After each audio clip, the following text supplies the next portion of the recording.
बिस्मिल्लाहिर्रहमानिर्रहीम। अस्सलामु अलैकुम वरहमतुल्लाहि वबरकातुहू। नहमदुहु व नुसल्ली अला रसूलिहिल करीम। अम्मा बाद।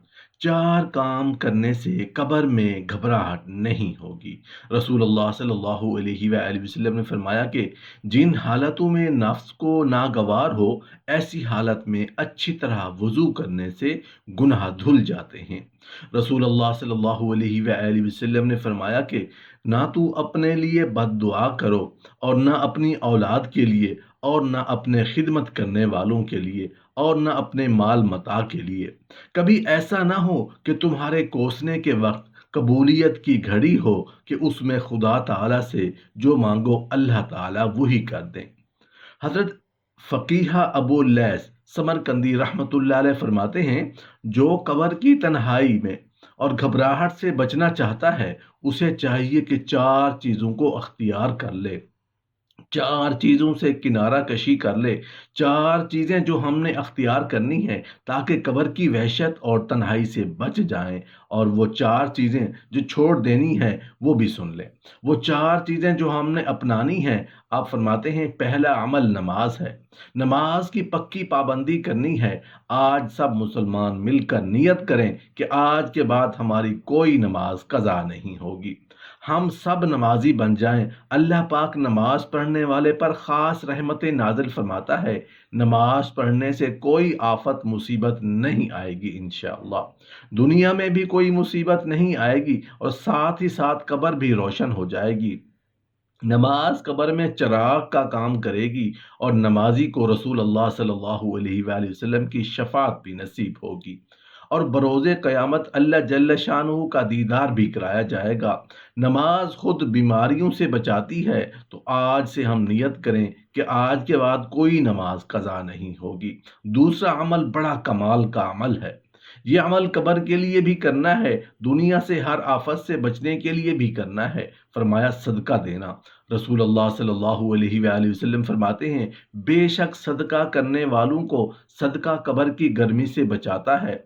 और ये भी हदीस पाक का मफहूम है कि सदका देना 70 बीमारियां, 70 मुसीबतें, 70 बलाओं को टालने वाला है। तो आप सदका दें, बलाएं बीमारियां टल जाएंगी। मैं आपको एक कीमती मशवरा से नवाजना चाहता हूँ कि दुनिया की मुसीबतों को ख़त्म करने के लिए और कब्र को रोशन करने के लिए भी ये बेहतरीन अमल है। आप घर के तमाम अफराद को गिन लें। मिसाल के तौर पर आपके घर में अगर 7 अफराद हैं, तो रोज़ाना सुबह आप तमाम घर वालों का सदका दे दें। जितनी आपकी हैसियत और जेब के मुताबिक दें। कोई ज़रूरी नहीं कि आप 1000 दें, 500 दें, 100 दें, जितनी तौफीक हो। अगर 10 रुपए की तौफीक है तो 10 रुपए के हिसाब से सदका दे दें। किसी रिश्तेदार, किसी अजीज, किसी गरीब को दे दें। अगर आप रोज़ाना सदका नहीं दे सकते, तो कम अज कम सदके के पैसे निकाल कर अलग रख दें, और जैसे सहूलत हो वैसे ही किसी को सदका दे दें। और फिर इत्मीनान रखें कि हदीस का मफहूम है कि 70 बलाओं को टालता है। किसी किस्म की बला हमारे घर में दाखिल नहीं होगी, और इंशाअल्लाह कब्र की वहशत से भी बच जाएंगे। तीसरी बात जो है वो तिलावत करना है। तिलावत कुरान करना है। अगर कब्र की वहशत और घबराहट से बचना है तो तिलावत कुरान करना। और चौथा अमल है अल्लाह का जिक्र करना।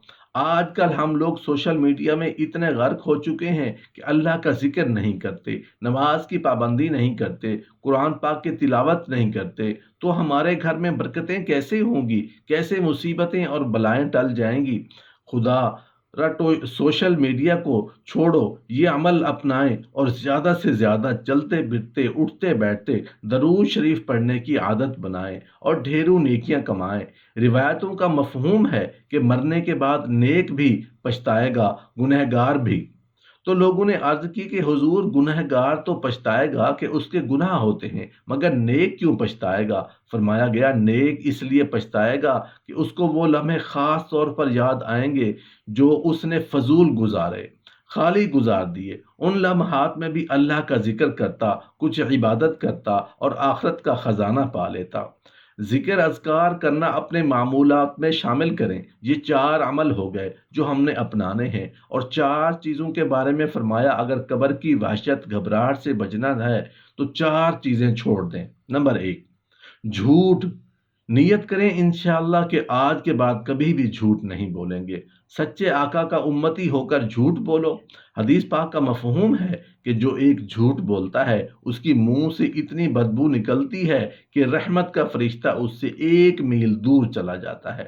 اب بتاؤ، جب رحمت کا فرشتہ ہی ہم سے دور چلا گیا، جھوٹ بول بول کے رحمت کے فرشتے ہی دور ہو گئے، تو کدھر سے گھر میں برکت آئے گی؟ مصیبتیں، بیماریاں، بلائیں ہی آئیں گی نا کہ برکتیں۔ سچ بولیں، انشاءاللہ دنیا میں بھی خیر رہے گی اور آخرت میں بھی خیر رہے گی۔ دوسری بات، خیانت چھوڑ دیں۔ کوئی بھی امانت آپ کے پاس رہے اور وہ امانت پوری پوری لوٹائیں، خیانت نہ کریں۔ تیسرا فرمایا چغلی، ادھر کی بات ادھر پہنچانا، ادھر کی بات ادھر پہنچانا، مسلمانوں میں لڑائی کرانا، یہ قبر میں اندھیرا لانے والا کام ہے۔ قبر کی وحشت سے بچنا ہے تو چغلی سے بچ جائیں۔ اور چوتھا عمل بتایا گیا کہ پیشاب کے چھینٹوں سے نہیں بچنا۔ آج کل ہمارے معاشرے میں یہ وبا عام ہو چکی ہے، لوگوں پاکی کی احتیاط ہی نہیں کرتے، بہت سارے لوگوں کو پاک ہونا بھی نہیں آتا۔ حدیث پاک کا مفہوم ہے کہ عذاب قبر جو ہے وہ پیشاب کے چھینٹوں سے نہ بچنے کی وجہ سے ہوتا ہے۔ آپ کو اپنے آپ کو پاک صاف رکھیں، ناپاکی سے بچیں۔ جب کپڑے ناپاک ہوں تو اس پر ویسے ہی رحمت اور برکتوں کا نزول نہیں ہوتا۔ اسی طرح اگر گھر میں کوئی جنوبی ہو تو وہاں رحمت کے فرشتے نہیں آتے۔ اگر ہم پاک و صاف رہیں گے تو ہر طرح کی بلاؤں، مصیبتوں سے دنیا میں بھی بچیں گے اور آخرت میں بھی بچیں گے۔ محترم ناظرین، اگر ہمیں کوئی پاکی یا ناپاکی کے مسائل کا علم نہیں تو ہم علماء کرام اور احادیث کی کتابوں سے پاکی اور ناپاکی کے مسائل سیکھیں، کیونکہ اگر ہم پاک ہی نہیں ہوں گے تو ہمارے تمام اعمال بیکار ہیں۔ ہم سب مسلمانوں کو دنیا داری کے ساتھ ساتھ اللہ سے بھی رجوع کرنا چاہیے اور اپنی آخرت کی فکر کریں۔ اپنے دنیا داری کے شیڈول میں آخرت کا وقت اور ٹائم نکالیں۔ اللہ ہم سب کو دین کو سمجھنے اور اس پر عمل کرنے کی توفیق عطا فرمائے۔ ایک مسلمان کی اس سے بڑھ کر کیا تمنا اور سعادت ہو سکتی ہے کہ اسے جنت میں رسول اللہ صلی اللہ علیہ وآلہ وسلم کی زیادہ سے زیادہ قربت اور پڑوس نصیب ہو جائے۔ احادیث شریف کے مطالعہ سے بعض ایسے اعمال اور احوال ملتے ہیں جن پر یہ بہا دولت مل سکتی ہے۔ رسول اللہ صلی اللہ علیہ وآلہ وسلم کا پڑوس ایسی نعمت ہے جسے حاصل کرنے کی ہر مسلمان کے دل میں تمنا ہوگی، تو آج سے ہی ان اعمال کو اختیار کر لینا چاہیے۔ 3 لڑکیوں کی پرورش کرنا۔ حضرت انس رضی اللہ عنہ سے مروی ہے کہ رسول اللہ صلی اللہ علیہ وآلہ وسلم نے فرمایا، جس شخص کی 2 یا 3 بیٹیاں ہوں اور وہ ان کی اچھے انداز سے پرورش کرے اور جب وہ شادی کے قابل ہو جائیں تو ان کی شادی کر دے، تو میں اور وہ شخص جنت میں اس طرح داخل ہوں گے جس طرح یہ دونوں انگلیاں ملی ہوئی ہیں۔ بچیوں کی پیدائش پر گھبرانے کی بجائے ان کی صحیح اسلامی تربیت اور احکام شریعہ کا پابند بنایا جائے تاکہ یہ عظیم الشان دولت نصیب ہو جائے۔